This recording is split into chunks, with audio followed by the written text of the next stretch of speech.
Hi, I'm Victoria. Welcome to my channel. This vlog is actually going to be part of the Battle of the Booktubers competition thing that Danny Dabbles is hosting. I'm one of the contestants, and so what that means is I'm going to be reading 2 books each from 3 other contestants, and I'll actually have to rate them, and at the end we'll figure out who is the best at recommending books. But that's gonna be kind of hard for me in one aspect because I don't really rate books. I have a lot of DNFs, and then I have a few that are like so good that I need to own them on my bookshelves, and then everything in between. That's kind of where I leave things. But for this one, we have to rate them to figure out points and stuff, so it'll be interesting to see how that goes. For today, I'm going to be reading 2 books from one of the contestants, and I don't know who recommended what, but they all have different letter, fake names, and this one's just contestant D, or booktuber D. And this person recommended me That Time I Got Drunk and Saved a Demon and Tithe by Holly Black. I love the, oh, you can't see it, but the Cruel Prince series, loved it. I haven't picked up any of the Tithe series just because I think I heard that it was more in our world, so I was a little bit more hesitant about it. But I love Holly Black's writing, so I am definitely excited. And then with That Time I Got Drunk and Saved a Demon, I've read a lot of those monster romance books, but this one I think is more lighthearted rom-com type of vibes. So I could really enjoy it, but there's also the possibility that it won't quite mesh with me. We'll just have to see. I've heard really good things about it though, so I'm optimistic. Let's see how good these books are. Okay, so I am 13% of the way through so far.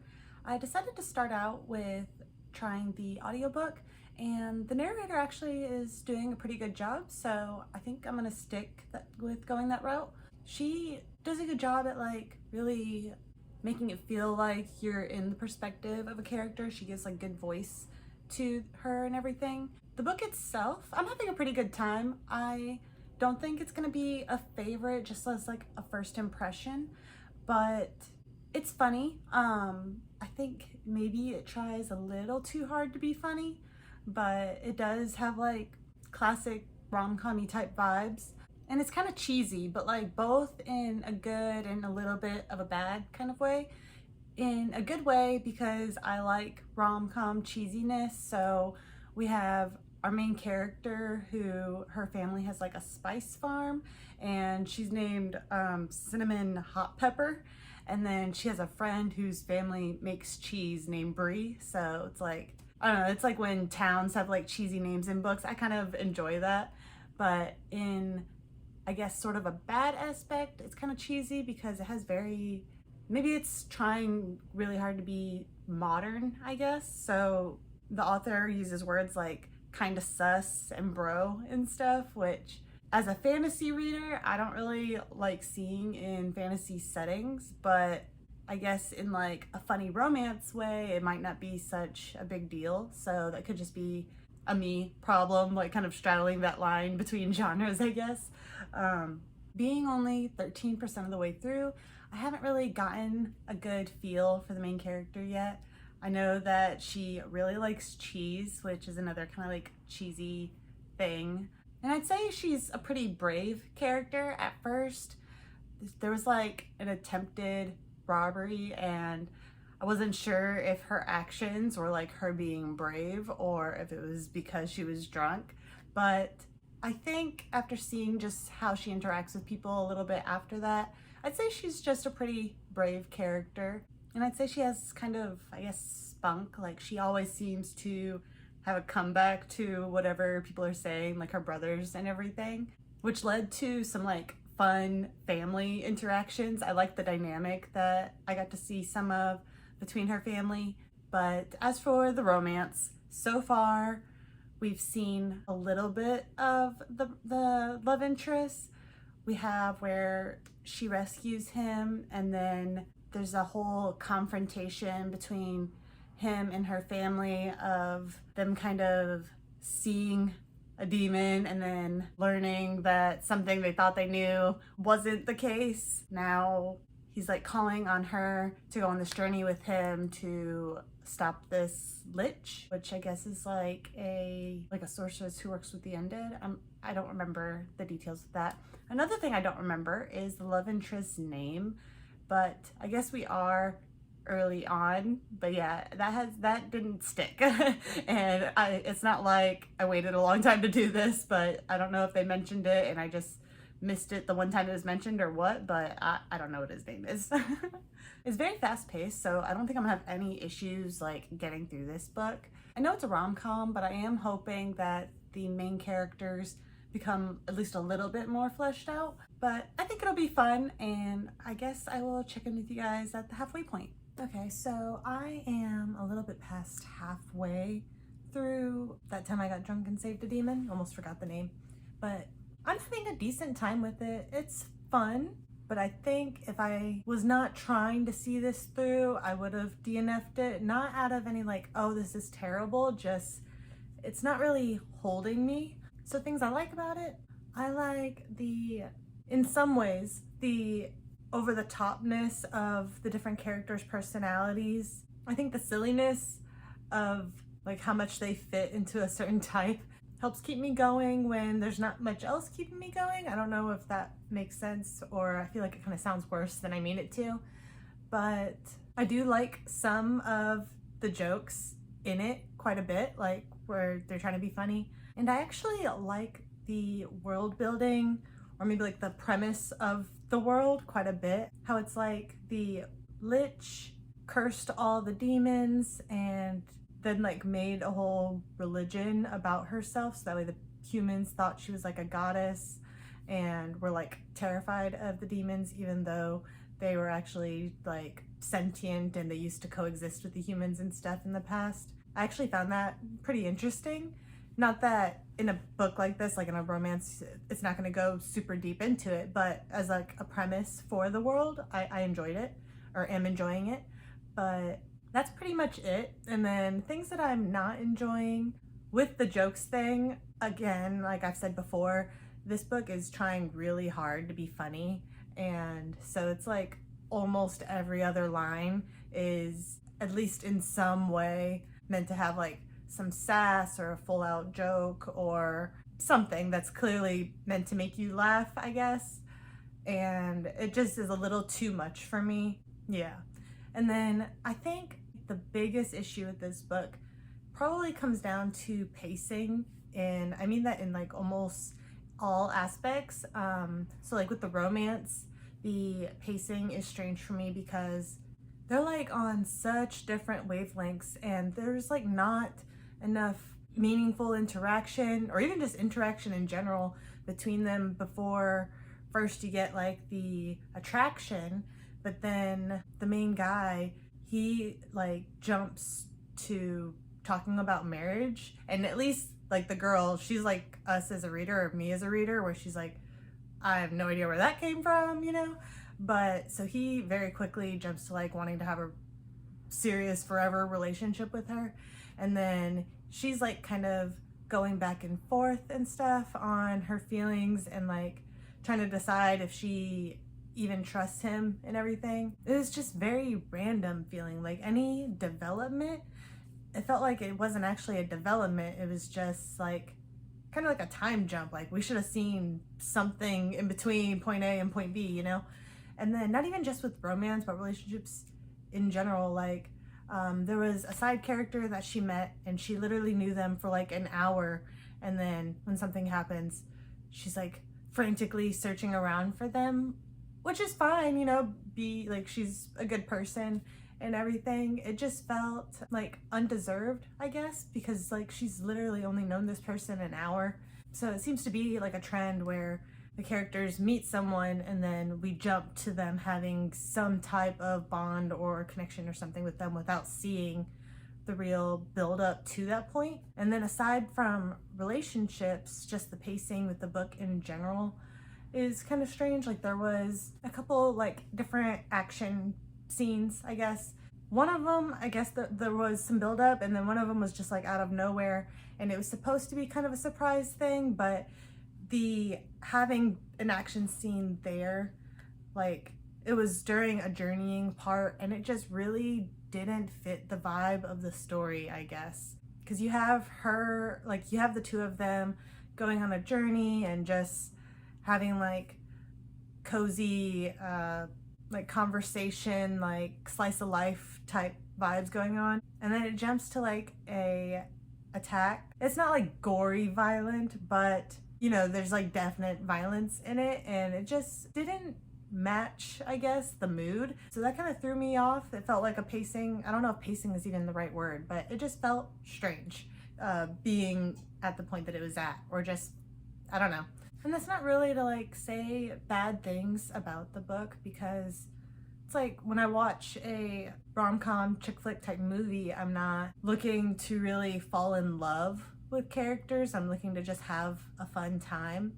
And I feel like this book is kind of supposed to be that type of purpose. That's fine just as like something to read and like fill the time, but like when I'm looking for like a favorite book, or like did I love this or whatever, those type of books just don't typically reach that level for me, I guess. But there's only a couple more hours in the audiobook before it's over, so I will check in with you when I'm done.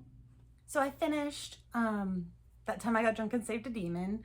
I enjoyed it. I think I might actually be interested in reading some of the other books in that series, and I think I would have a chance of enjoying those more, because I noticed with the later part of the book that I was having a better time, and I think it's because more stuff was going on, like action-wise, and we were also getting introduced to more characters and everything. I'm not really used to reading books. I don't really do it for my personal reading, but I'd probably rate this like a 2.75. Yeah. But yeah, so on to the next one, I guess. All right, so I am about a third of the way through Tithe, and I'm kicking myself in the butt for not having tried this out sooner. I just love Holly Black's writing so much. I know that I had tried something, Darkest Part of the Forest or something by Holly Black, and I ended up DNFing it. I might end up trying that one again too, because I am learning that even in like modern, like our world stuff, I still really enjoy Holly Black's writing a lot. She's so good at making these characters that I don't like and I can't stop reading.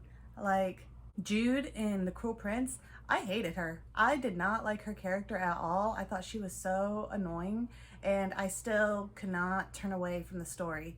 It's kind of impressive to me, honestly. Like, I don't know, but so our main character is this girl named Kay, and the thing that I don't like about her is she is very like angsty meets Manic Pixie Dream Girl. Like, I don't know how to explain it, but if I knew her in real life, I would not like her.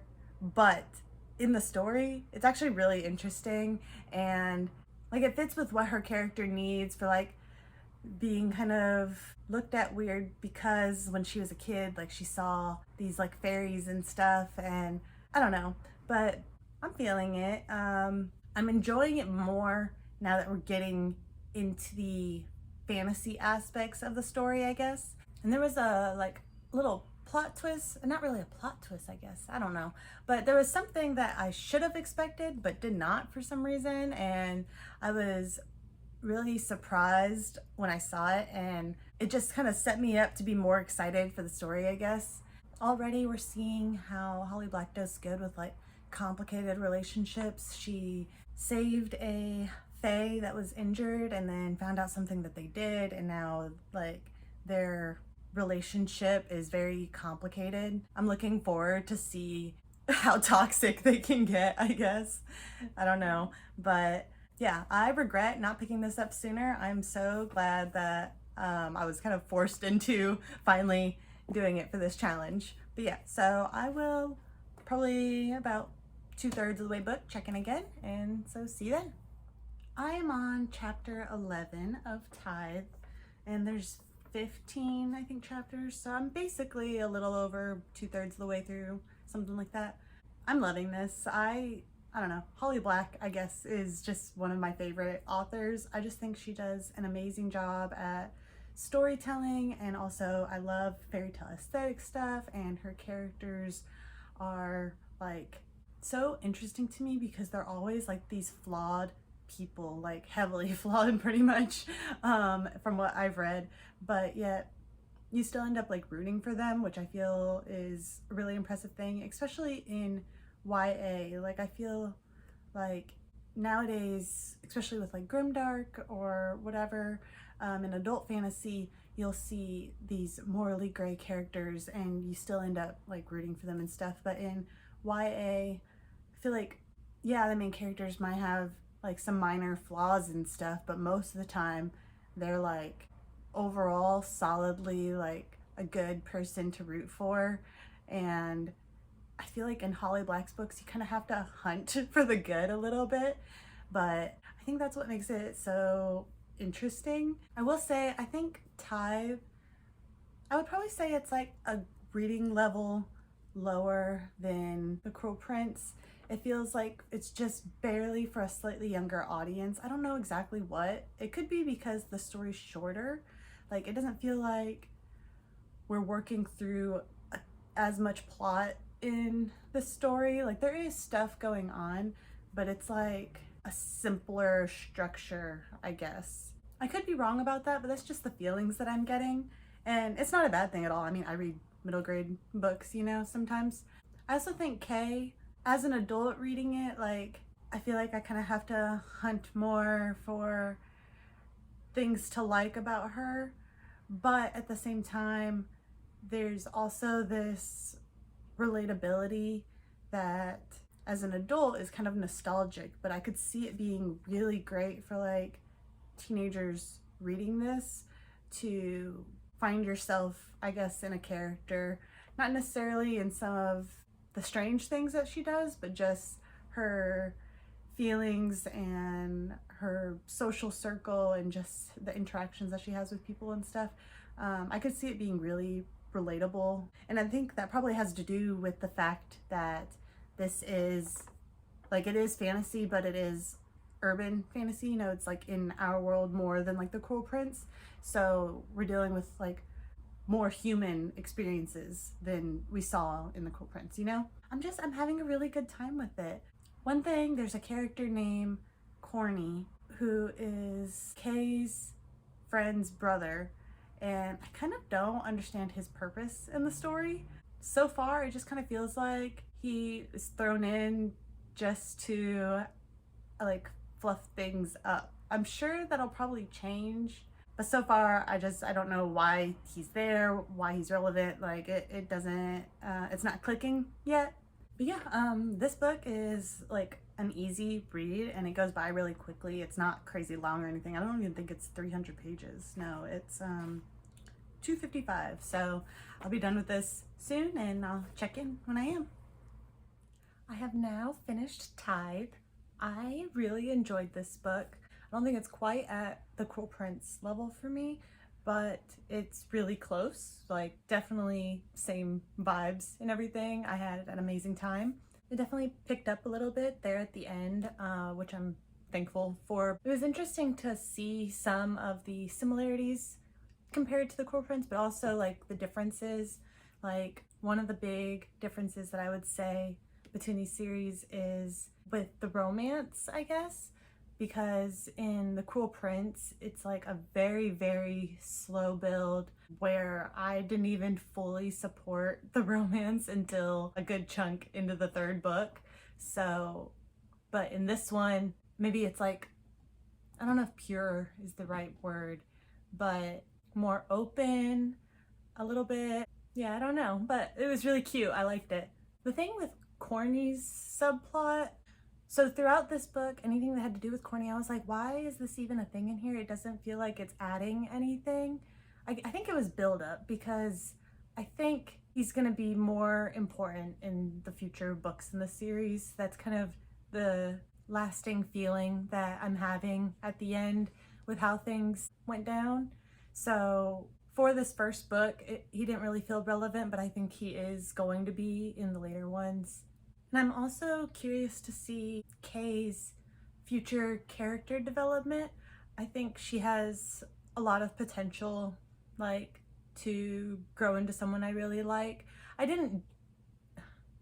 some points I kind of disliked her, but I didn't fully dislike her or anything in this book.